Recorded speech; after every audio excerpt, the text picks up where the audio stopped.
So, hello and welcome to this webinar from Net Support. Today, we are exploring the very important and relevant topic of digital citizenship. I don't think for my entire career, digital citizenship has ever been as important as it is now. And so it gives me great delight to bring on two expert guests who know an awful lot about the topic. First up, I'm going to bring up Mr. Ed Fairfield. Ed is the Director of Elementary Technology and the Vice Chair of NACE. Welcome, Ed. Thank you, Mark. I'll jump into some further questions for you in just a second. Our next guest is Sally Greenhalgh, who is Deputy Head at the Unicorn School. She, under her leadership, they've gained a Microsoft Showcase School status. They've got a real focus on embedding assistive technology to support learners with specific learning differences. But I'll dive more into your experience as well, just in a moment too, as well, if that's okay, Sally. Before we dive into the questions, first for you, Ed, can you tell me a little bit more about your career? Sure. Why do you work in technology and education? And what does digital citizenship actually mean to you? Why do you think it's important young people learn about it? I know that with your NACE hat, there's been you've been doing some reports and looking into specifically this topic as well. Yeah. Why digital citizenship? Okay, I'll take one question at a time. So I'm Ed Fairfield, Commercial Director at Elementary Technology. Just briefly, Elementary Technology, we supply hardware, software, always supported by lots and lots of training of interactive technology for teaching, learning, safeguarding into education. So I'm very proud of all the good work we do. I'm also vice chair of NACE, the EdTech Association. So NACE is in fact an education charity, and we provide tools and support and guidance to everybody in education on use of technology for school improvement, which is digital citizenship underpins a lot of that, of course, doesn't Mm. it? So yes, digital citizenship. It's a really interesting kind of generic, broad, extremely essential term, isn't it? And I suspect that when you talk to different people about what it is and why it's important, you'll get a range of completely different answers. Because I think it means different things to different people, and people have their own experience of what good digital citizenship looks like, and also what bad digital citizenship looks like. And I think there's a lot of unconscious ignorance as well. People don't quite know what they don't know, and that's Mm. massively expanding with the use of AI. Of course, the big buzz acronym, and I think it's all quite bewildering. Digital citizenship and all the kind of the devil in the detail that sits underneath it, and all the different pillars of what good looks like, whether you're a parent or a pupil or a teacher, or whether you're talking about device usage or kind of social interactions. There's a lot to it. Not something I'd like to summarize or tackle in full in half a minute, because otherwise I'd be here. I could talk on my own all day about it. But that's my intro. It's bewildering, complicated, and essential that we address urgently, I think. So Yeah, yes, no, it's no, great that you're bringing absolutely. people together, Mark, to have this discussion. Yeah, no, I think it's really, really important. And like you say, I think framing it around, I think technology, literacy, oracy, knowledge of how to bring all those things together has never been so important. Yeah. In the world we find ourselves in with AI surrounding us, both as a teacher, governor, parent, all of these hats. Sally, could you share a little bit about your sort of background a bit and what brings you to be so passionate about digital citizenship? No, absolutely. So I'm currently deputy head academic and digital at the Unicorn School. So we're based in Abingdon, and we're a special school for young people right from year 3 through to from September post 16 who have specific learning differences. So things like dyslexia, dyscalculia, ADHD, ASD, those sorts of things. So where they find learning in mainstream a little bit more of a challenge. And since I've taken this role on, we have very much gone down the technology for learning route. Our learners, many of them, can't access a curriculum without technology. So from 2019, we went one-to-one devices in school. And since then, we've become a showcase school, and absolutely, it's for us. It's ensuring that they've got not only those digital skills, so we teach our own digital skills program, but also that we teach them what it is to be a digital citizen, so that they can thrive online. So because for a lot of our learners, that's where they spend a lot of their time. So it's about trying to ensure that they understand how to be kind and critical and responsible in those digital spaces.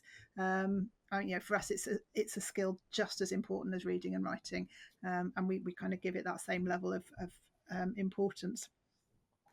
So it's thinking again in terms of that digital citizenship about how they're treating others. So it's we give them the skills to access online, but we need to ensure that they think about how they're treating others, how they're representing themselves. We talk a lot about their digital footprint, those sorts of things, and what they can offer to that digital world as well. Thanks, Sally. It's just unpicking that what we shared there a moment ago, and I love all the various things that you're sharing, and the things that you're teaching your young people about and giving them skills around. There's a lot of commonality between the phrase digital literacy and digital citizenship. And you've mentioned skills, and you've mentioned approaches to how you can behave and things online there as well. Are they the same thing, digital literacy and citizenship, or are they different? And if they are different, what are the differences? I think they're different. I think we talk to other people and you can probably get a different answer. But for me, the digital literacy is very much about the skills. It's giving them the skills to understand how they can use their technology, how they can use the apps, how they can navigate platforms, that sort of thing. And the digital citizenship for me is much more about their values. So how do they treat others? How are they interpreting that information and acting as you would expect a citizen in the kind of the real life world in the same way as online. So I think it's that difference between those skills based, which is your literacy, and values based, which is your citizenship. In a nutshell, it's bigger than that, but I completely agree with that. Knowledge and skills, literacy, I would say the understanding of the functionality of it, and then values, absolutely, and behavior, how you interpret those values into good behavior. So without digital literacy, I think it's more of a challenge to be a good digital citizen, clearly, if you don't have the knowledge and skills in the first place. And that's where the unconscious ignorance comes in, with lots of school leaders who are so busy with everything else, and without the knowledge and skills in the first place, it becomes a much greater challenge to be a good digital citizen, and to weave that into the school values. And I think the e-safety element of it is hammered home to a very large, overpowering extent. The most important part of it, you could argue. But that, I think, is how many school leaders interpret digital citizenship. It's about being safe. Really important, but there's a lot more to it, isn't there? Which no doubt we'll drill into today. Yeah, thank you, Sally. Thank you too for that expansion there, Ed. It seems to me, playing devil's advocate as I do, because I've got a bit of skin in the game, so to speak, with this topic. But playing devil's advocate, it seems to me from how you both explained it there, it's a bit like you can know how to drive a car, which might be your digital literacy. So you've got the skills and attributes to be able to drive a car, but it's then about how you behave on the road. In terms of what happens at the junctions, and what so whether you're an amber gambler or whether you're a person who keeps to the speed limits and all those sorts of things. From your perspective, you talked a little bit, Ed, about misconceptions and how sort of some school leaders might view both the topic of digital literacy and digital citizenship. Are there some other sort of common misconceptions schools have about digital citizenship, and if so, what's happening about that, and what's if I'm a leader listening to this and thinking, crikey, well, we do Safer Internet Day, and we've got some stuff in our PSHE curriculum, a few things happen in computing, What else could we be? What else could I be looking into and considering around this topic? Because it is important, isn't it? Yeah. I think it's interesting parallel with ICT suites and everything else, and the transition and just on a side note, our research at NACE is showing that there's a digital separation happening with ICT suites and one-to-one devices. But the point here being is ICT suites are siloed and they're separate. So we're doing English, history, science, and now we're going to go away to a completely different space and kind of change the way we do things in an IT suite. And I think that's a bit out of date, and I think that needs to move on.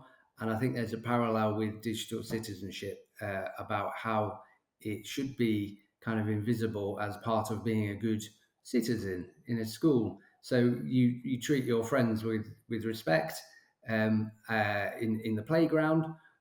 You should also treat your friends with respect on WhatsApp. So the parallels are there and are clear. The challenge with digital citizenship is the enormous complexity over and above.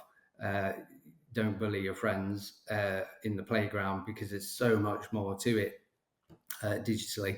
And I think to answer the question there, the misconception is that it is separate, and also it is 90% e-safety, but it's so much more than that. Just like being a good person is, you need to be a good digital person, and that's, I think, the mindset shift that schools need. You can't have a digital citizenship week and then forget about it. It's got to always be there. Yeah. Yeah, no, absolutely, and I think just as we're all teachers of literacy, we're all teachers of numeracy, whatever our subjects, we're all teachers of digital citizenship. It's about role modeling those things out Yeah, yeah. and living and breathing it, just as you would again. Going back to the car analogy, Sally, accessing learning around this is obviously important, and clearly you're just as passionate as myself and Ed are on this topic. But given your setting, how can we ensure that sort of access to digital citizenship learning resources are inclusive and accessible, particularly given the backdrop of your school? And any students who might have additional needs or some learning differences, what sort of approaches do you take at the Unicorn School to try and make sure that your young people are best supported with digital citizenship as possible? And I think, well, perhaps one of the first things to say is that it is completely embedded across our curriculum. So, just like Ed said, it's not we have our Safer Internet Day, and it might come up once a term in PSHE. Literally every member of staff is responsible, and because our pupils are on their devices in most of their lessons, everybody has a responsibility to ensure that is happening. Not only our teachers, but also our teaching assistants. So they may well see a little bit more of what's going on a screen during a lesson. So we give that responsibility to everybody, and also it's about how we model it as staff as well. So we're ensuring that we're if the pupils do see things that we're sharing, that we're modeling respectful behaviour. We also actually get our pupils involved, so we have pupil digital ambassadors. So they started out being there to help the staff when the screen didn't work, but actually they've become a bit more than that. And it's great for them in terms of having some leadership, but they're very good at sort of gently poking their friends and saying, actually, no, should you be doing that? Is that the right way to approach things? And when we have, because we use Teams a lot, so they'll have class chats and things, and you will see children saying, no, that's not what you should be saying, or can you not do it that way, which is great. But actually, to answer your question, I mean, for us, accessibility is obviously key. And I think we have found that sometimes people think if you're using something that's digital, it will be accessible because it's online, therefore it's going, but that isn't necessarily the case. So we very much look for things where we can use things like some kind of screen reader. So we use immersive reader a lot, but or dictate, so that all our pupils, again, they will expect to come and they'll come with headphones and expect to be able to listen to things. But we teach it in just as we would anything else. So we'll scaffold things, we'll use visuals, we'll use simplified language, but in that online sort of environment. But we also, again, sort of underpinning that, our policies and things look very much at digital accessibility, so that we're trying to ensure that anything that we buy into and that we recommend and we use are accessible for, because it's not just for us, it's not just our pupils. Many of our staff have some of those additional needs, and many of our parents do. So if we're sending things home for pupils to do at home, we need their parents to be able to access with them as well. Can I ask a quick question there, Brilliant. Sally? Thank you, Sally. Yeah, go for it. Can I, where does your knowledge and skills come from inbound into your school? Because I think that's a big gap in the country, because schools don't know what they're doing, being blunt, and that's absolutely no fault of their own, because there's so much to know. And where do you get your information from? Your kind of teacher's CPD and your leader's CPD, and you need that in order to trickle down, don't you? Yeah, I think a lot of it is mine and me going out and finding things and accessing people like Net Support. And for us being a showcase school, we've had a lot of input from Microsoft, which has been great. But I think it is a massive gap, because there isn't, that I'm aware of, some nice program that you can buy into that will just give you all of that. It is very, and I'm quite fortunate. From September, my role is changing, and that I will purely be focusing on digital at school, because we've given that such a big overview, and it is so important, and I'll have more time to go and find those bits, but it is hard, and I think because I'm passionate about it, I want to go and find things. But if it's right down at the bottom of your list because you've got other more pressing things, I can see that it would be hard to get to. If I could jump in for a second on that, and to answer your question, I mean, there are a number of places you can go to for resources and things around digital citizenship. With my Net Support hat on for a second, we've got a load of resources on digital citizenship. If you go to classroom.cloud/digital-citizenship, a certain person not too far from where I'm sat created a load of resources, from how to recognize deep fakes to intellectual property to a broad gamut of different digital citizenship resources there. But a lot of that is framed around resources which I think are far better than anything I've made, which is that from ISTE. So ISTE, you might be aware of, is a bit like the event that happens in January at BET. It's an American version, but ISTE have their standards for students, for teachers, for school leaders, for coaches, what have you, and a strong strand within the curricula for all those different stakeholders is that of digital citizenship. And linked into that, there are a lot of common core resources for teaching and learning, which then align with the ISTE standards. And so you can pick things around literacy, citizenship, so forth and so on. So if you're looking for stuff, Ed, then I would highly recommend starting out having a look at the ISTE standards. But the issue is we shouldn't have to be looking to America for these things. And when you look at the resources, they are very much, it's grade level stuff rather than, Key Stage 2, 3, etc., etc. And so, it'd be really nice to see more here in the UK. Yeah. But we can hope with the new curriculum review and certainly mention of digital skills in there. So maybe the citizenship will sort of come in part of that. But it leads on quite nicely to my next question, and I'd planned for it to be for yourself, Ed, but I think you could bring in a lot to this as well, Sally, because it's about actually your whole school digital strategy.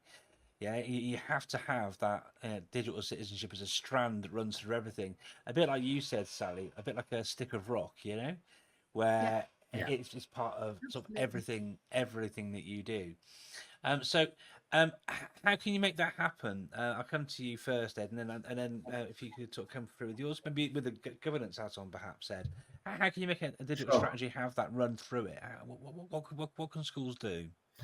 Big challenge, and I'll hold my hand up and say it's a challenge where I'm a governor, and it's about understanding it in the first place and the importance of it, and fighting through the noise of the urgency, particularly on the safeguarding element, and that safeguarding digitally and everything else. Mm. So much to think about for a school leader.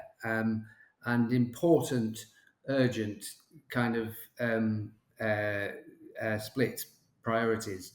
And the urgent things that aren't necessarily important, like, okay, aren't necessarily important, I don't mean that, but a child has fallen over in the playground, important, but you know what I mean. It's not structurally about the school culture.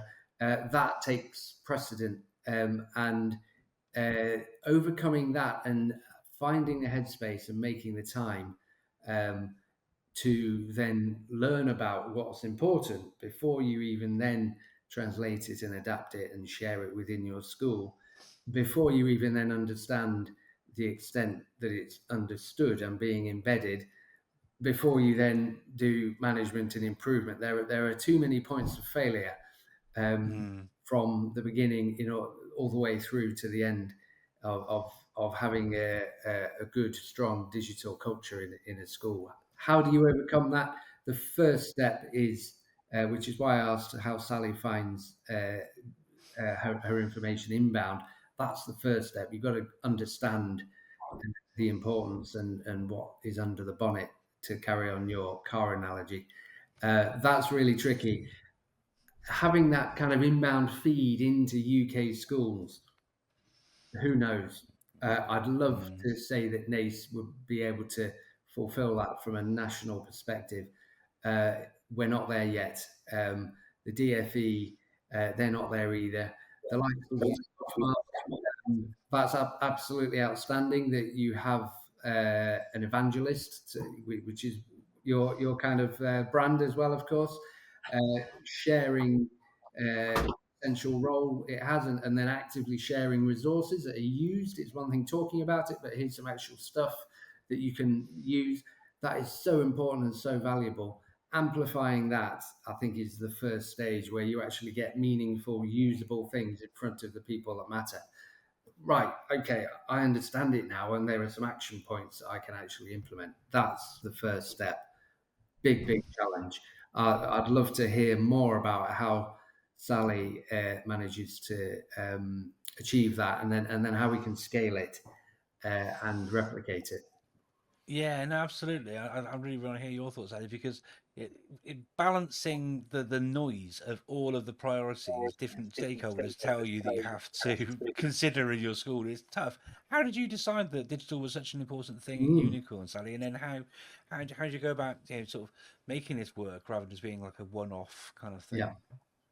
thing? I think in terms of knowing it was important, we got to a point where we had expanded as a school. Originally, we went up to year 8, and they'd just taken on going up to GCSE, and realised that many of our pupils wouldn't be able to access those GCSE exams without technology. And at the time that I started in the school, we literally had a desktop in every classroom, and that was it. You could literally, as a member of staff, you could get onto your email in one room and nowhere else. So something was going to have to change in order for these children to be able to achieve their potential at GCSE. And our head teacher was very much, we've got to do what's right by the kids. So he bought into the idea of digital, and then kind of I've been champing at the bit to get there. So sort of together we very much pushed it forward. It's not been straightforward. We're 6 years in, and I think we were very lucky in terms from COVID that we were just ahead of the curve. So actually, when COVID hit, we were able to just carry on, and in many respects, for our kids and staff at the time, that was brilliant for their technology, because they had to do it, and so they upskilled themselves very quickly. But actually, we have found that we've kind of plateaued since then, and that's one of the reasons for me having this new role from September, is to really kind of push forward again. But I think in terms of being able to do it, it's getting staff buy-in, and so rather than, I was really keen, and initially we kind of stood there and went, right, we're going to do this and that, and it fell flat on its face. But it was finding those digital champions within the staff who Yeah. wanted to do it, and some of them were really sort of IT savvy already. Some of them weren't, but they could see the importance of it. So it was bringing that small team together, getting it working for them, and then getting them to kind of push out to the wider staff. And that's very much how I sort of perceive what we're going to be doing going forward as well. Is there are some things where we when we went one-to-one devices for staff, it was right, no, actually this is everybody here, sit, have your device, this is what you're going to have to be doing and how you're going to support the children with it. But there are other things now where I think it's coming at them sort of from behind and coming alongside, because trying to back them up, they've got so many other things to be thinking about, that if it's something they struggle with or they don't see the importance of, it's always Yeah. going to be at the bottom. That's really interesting, Sally. It's bringing people with you. Often getting the technology right isn't the hard thing. It's what happens between the laptop and the chair.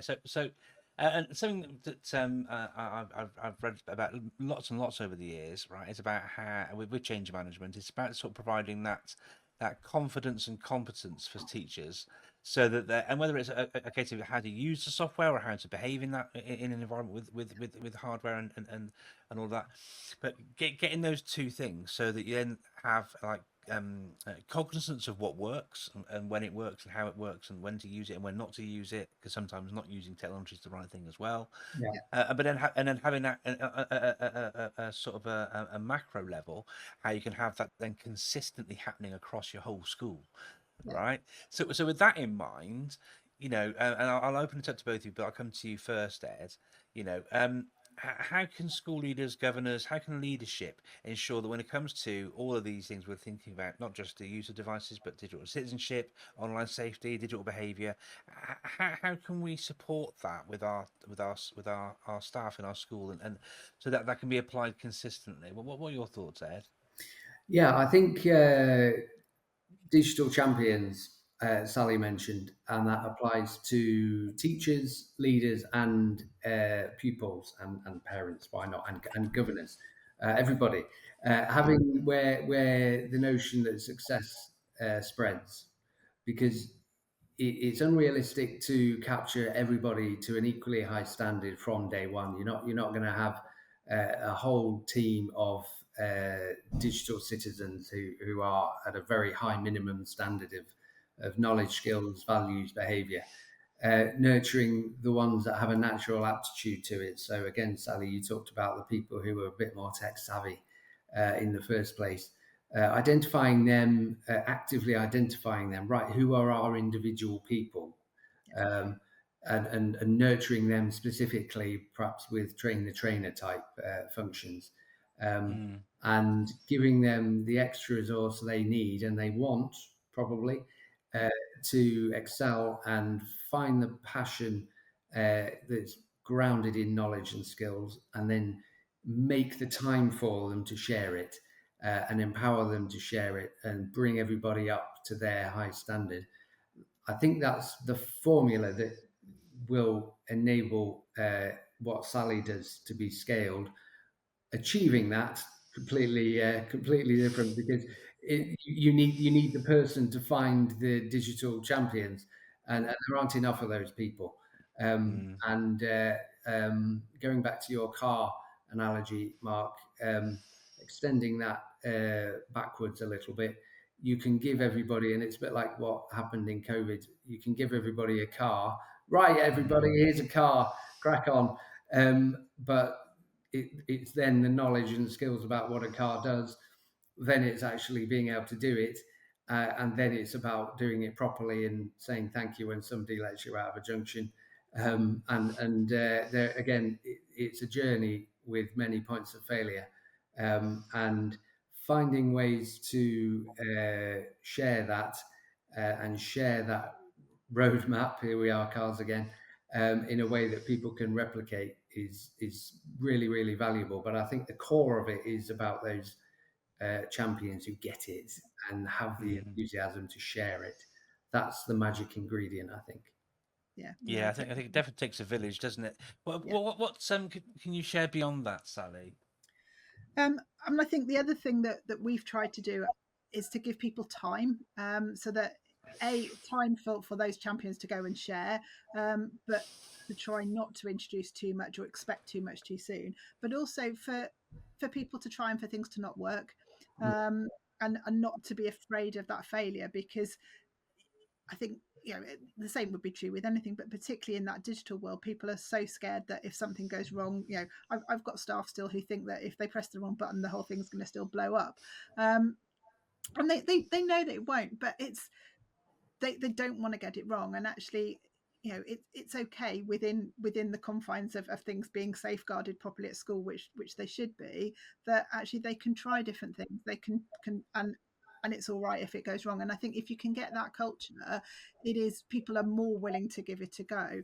And one of the things that I do quite regularly is just to share how well we are safeguarding things digitally. So actually our staff and our parents and our pupils are safe, and that if things are cropped up that shouldn't, we are aware of it and we deal with it. And so, whilst we wouldn't obviously go into the details, we will let them know that things have happened, which I think supports staff to know that we have got them, and gives them that little bit more confidence.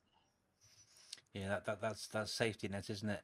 Could you give us since we're talking about safeguarding and the tools that support you, could you give us a sort of brief overview, Sally, of the sorts of tools and technologies that you have in place to try and make sure that all of your learners and colleagues are safeguarded at school? How do you go about doing that? Use Classroom Cloud, and I check that daily. I always find it fascinating that kind of on the last few hours before we come back from a holiday. So yesterday afternoon, I was getting lots and lots of hits because kids were doing their homework and it picked up that they were doing Macbeth, and it didn't like the fact that people were searching killing. But I would rather that, for me, we're still relatively new to using it, and I think there's more that we can do to sort of fine tune how those alerts go. But staff know then that I'm picking things up, and I will go and speak to a child live in a lesson if something's come through. And we had one literally the week before half term, where I'd got an alert come through, and one child had typed in another child's name, asked me to told me to look up Andrew Tate, and obviously that pinged through, and actually it meant that we got both children, because it was the child whose computer it was on and the child whose name who'd suggested that they do it, and they assumed that they would get away with that, and because the teacher was talking to another pupil, obviously hadn't been aware, but that was an easy fix for me, and it was and we were able to speak to parents that day. Parents were really grateful that we picked up on it. So those are our two kind of big ones, and they're still, for us, it's fantastic, but I know that it's so much more powerful than I'm using it for at the moment. And again, when I have time from September, that's something that I will look at in more detail. I think it's interesting. Thank you for that, Sally. It's interesting you mentioned sort of the keywords that come up when children are typing on their devices. One school that I did some work with a little while ago love two things with the word cloud feature, where children are typing things in and the triggers are coming up.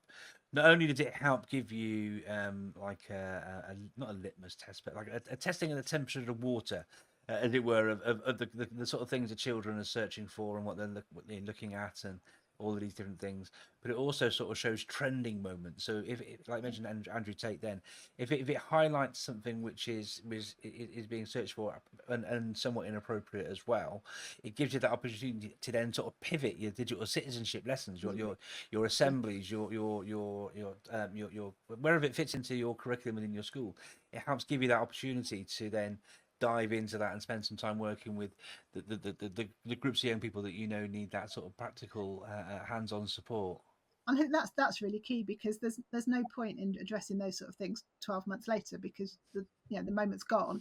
But that's, for me, that's what's so key, is being able to deal with it there and then, and staff knowing that we've got it, and if something crops up, it will be dealt with really, really quickly, because we're getting that information back in real time. It's funny because I had a question for you, Sally, where the question literally says, where have you seen technology support the development of respectful, responsible digital behaviours in your learners? Yeah. I think we might have just covered that one off. So if it's okay with you, I've got a question for both of you. Okay.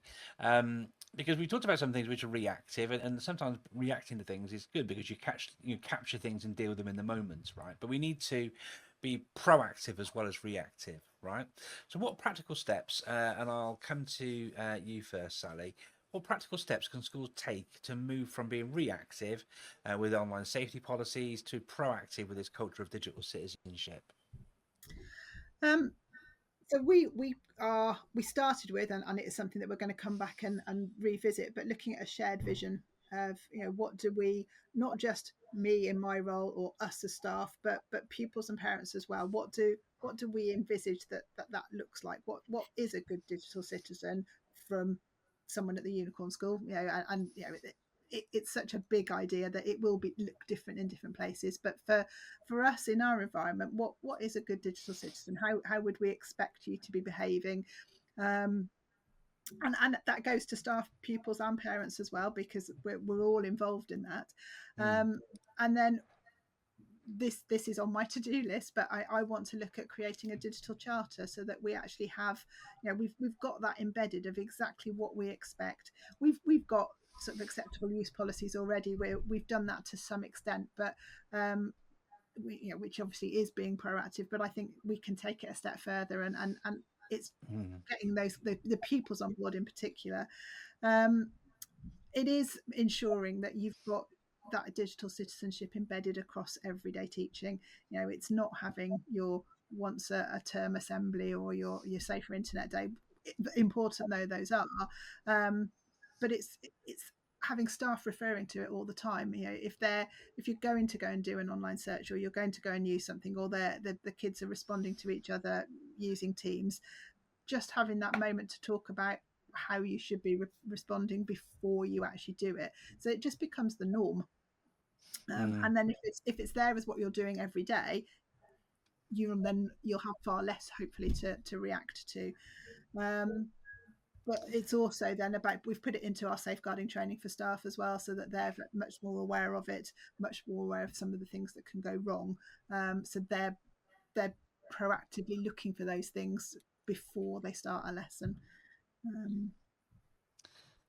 Brilliant, thank you, Sally. Can I just come back before you come back with your response, Ed? I'm inspired by something you mentioned earlier in the introduction, Ed, which is around AI, and I'm thinking, around whether it's a child using Snapchat, the AI tool built into Snapchat, whether they're using, one of the many, and I don't know how. Whether you've gone down this journey yourself at the Unicorn, Sally, but you can create co-pilot agents, can't you, that sit with inside teams to answer questions and all these sorts of things. I wonder both around this idea of about being proactive, whether you're providing any sort of support around digital citizenship. What happens if a child discloses to an AI tool, for example? What happens if they are asking questions around something which is inappropriate? What do you think we can do about that sort of thing? Are you already doing something about that sort of thing? Either of you? Yeah, I think you've kind of got to address this in a more reactive way, I think. So usually I think the wisdom would be to have a plan that starts with a vision.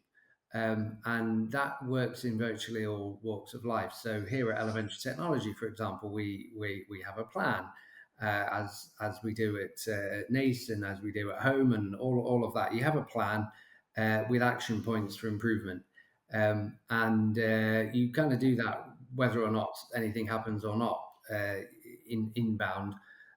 So it could be that you have a plan to bring in some teacher CPD, for example, and then you have a plan that in next term you're going to do a newsletter to parents.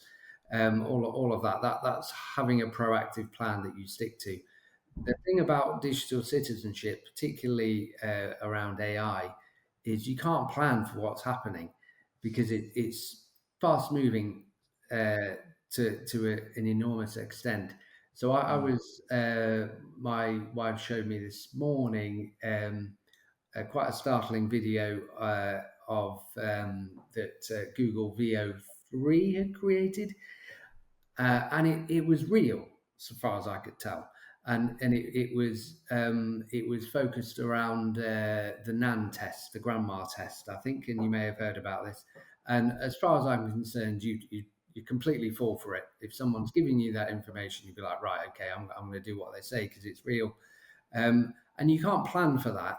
You've got to react to that, and you've got to react to something that a pupil has said to a friend in school. You've got to react to a new tool that's available in Snapchat. You've got to react to stuff.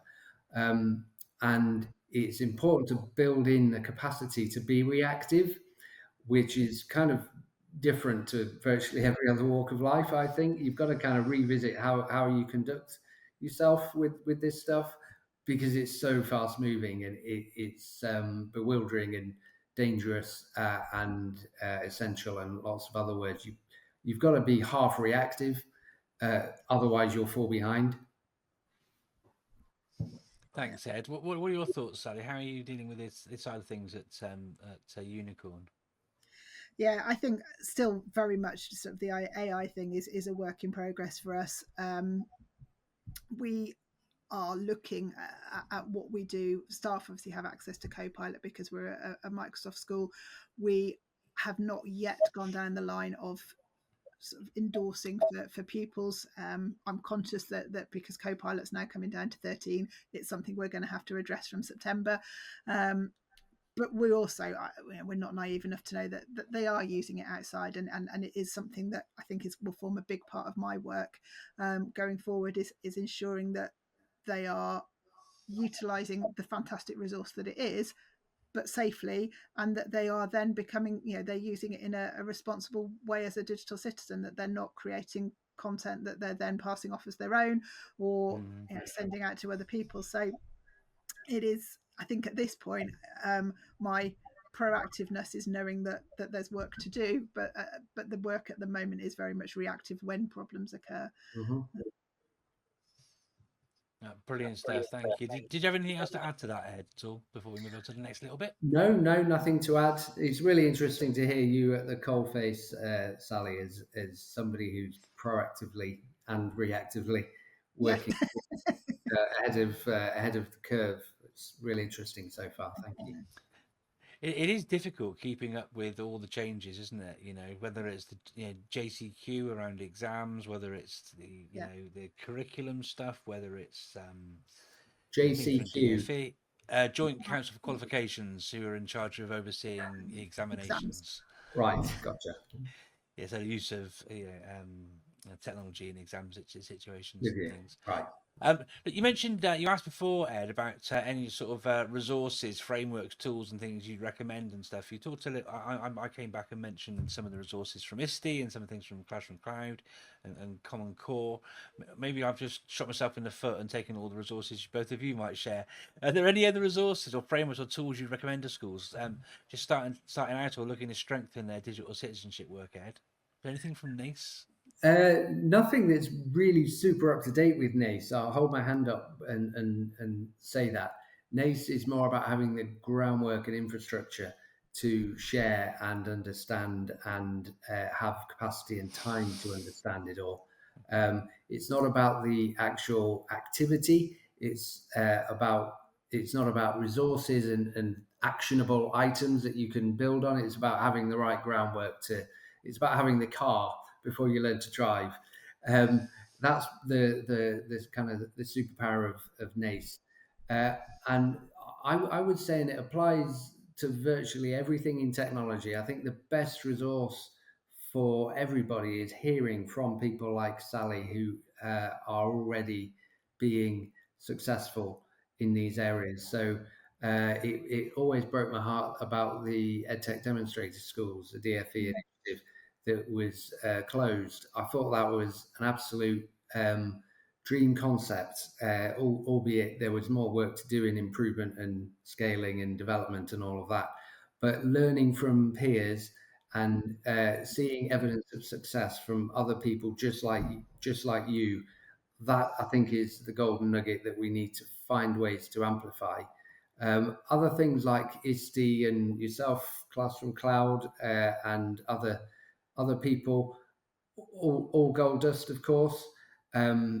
The DFE, in terms of policy, they have policies, but they don't have resources, actionable resources that I've come across yet. So it all goes back to people are already doing a good job of it, and finding ways to give them a platform like this webinar. Exactly like this webinar. So people who are like, I'm not even sure what digital citizenship is. If we could put this in front of them, okay, I get it now, and I get what I need to attend to, Mm. and I've got a direction of travel now. That's what we need more of. I think that's our resource that we need to grow and develop. I couldn't agree more. Thank you, Ed. Did you have anything to add to that at all, Sally? Yeah, I mean, I totally agree that it is, utilizing those other people. So, for us, we've got access into a lot of other schools through the Showcase School program. Going to BET and seeing what's out there when we're at BET is fantastic. A couple of things that we have used. We this year have started using the Tech She Can assemblies, which have Yep. been fantastic. And actually, our kids have really enjoyed that because we're really small. We often don't get those visiting speakers that some big schools might get, but being able to do that online has been fantastic. But also, we've sort of started just putting together information from staff. We've got amazing staff who are, have got governors in other schools or partners who work in other schools. So we're just pulling all those bits together that we can. It is something that I am quite passionate about and want to really drive forward. And that's for me, having that program that means that we can ensure that our kids are the best digital citizens they can be is really important. Oh, great. Thank you very much indeed, Sally.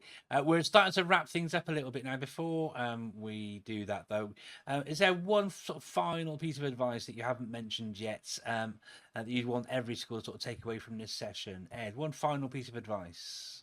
One final piece of advice: understand the basis of what good digital citizenship looks like, and get that source of information. Subscribe to a newsletter, sign up to you, Mark, review the ISTE website, start a pathway to being a Microsoft Showcase school, make friends with Sally, get that feed of information in to give you the fuel to kind of kickstart. Without that feed of information in, it's a real uphill struggle. You need that kind of channel of guidance and information and support. Find that, whatever that might be, then press go. Yeah, no, thanks, Ed. I think it goes back to something that I often share around Safer Internet Day. It's not Yeah, about one Safer Internet Day, it's about being safer every day. yeah, So make every day one way you're focusing on this, and also being mindful that for many it'll be a journey, and that all you can hope. And this is sort of to quote Gary Henderson, director of IT at Millfield School. He talks about cybersecurity, about sort of being more secure tomorrow than you were today. Well, I think you can apply that same thinking to this, right? yeah, Be a better citizen, tomorrow than you were today, and you can build upon that along that journey. yes. Sally, your sort of final piece of advice, your little takeaway to take Um, away. I've got two. I couldn't nail it down to one. I think the first one is don't wait for there to be a problem. Start talking about digital Brilliant. citizenship. Don't wait until something's gone wrong. If you get that embedded into your DNA as a important, even if you're, as you say, you're going to take time to build up to what that really looks like. And I think the other one is getting the pupils on board. So empowering those pupils to lead. If they take ownership of what their digital culture is like, they'll actually, it will matter to them. It'll be real and lasting. If we do it to them, it's not going to happen. But if we get them on board and they're leading it and driving it forward, then it will be real and lasting. Love it. Brilliant stuff. Yeah, could not agree more. Big fan of student ambassadors and student digital leaders. So yeah, brilliant stuff. Thank you so much, Sally. Look, if viewers, thank you for joining us for this webinar on digital citizenship. If you wanted to connect and what I mean with Ed, where can we find you online, and where can we find information about NACE and Elementary AV? Where can we find all this stuff out from, Ed? Well, I think as a kind of a sector, we're all zooming toward LinkedIn in the absence of other viable alternatives. So I do have a Twitter account. I've got a Blue Sky account as well. So you can connect with me, Mr. EdTech, on both of those. You've got my name, Ed Fairfield, from LinkedIn point of view. NACE website, NACE again is on LinkedIn. Elementary Technology is on LinkedIn. That's our feed. Talking of feeds of information, that's our kind of live feed of thoughts and resources and intel. And I'm always available. I love talking like this to share what I can with my different hats on. and I'd love to continue the conversation. It's so important to continue this conversation, I think. Great stuff. Thank you very much. And if you didn't catch all of that, don't worry. We'll put it into the show notes so you can grab those from there as well. And Sally, where can we find you? Yeah, much the same. So Unicorn School Abingdon website, you'll find my email address, but I'm also on LinkedIn and Twitter and Blue Sky. So yes, pretty much anywhere and everywhere. Not Instagram or TikTok or Snapchat. No, I'm too old for that. Brilliant stuff. I think like many parents said, I've got one person I connect with on Snapchat is my child, and I just look at that and we have a snap streak, and that's about as far as it goes. I've never heard of a snap streak, so that's where I am. Well, there you go. Fantastic. I'll say about it off air. Listen, thank you so much to you, Ed, and to you, Sally, for joining us. Thank you to you for joining us.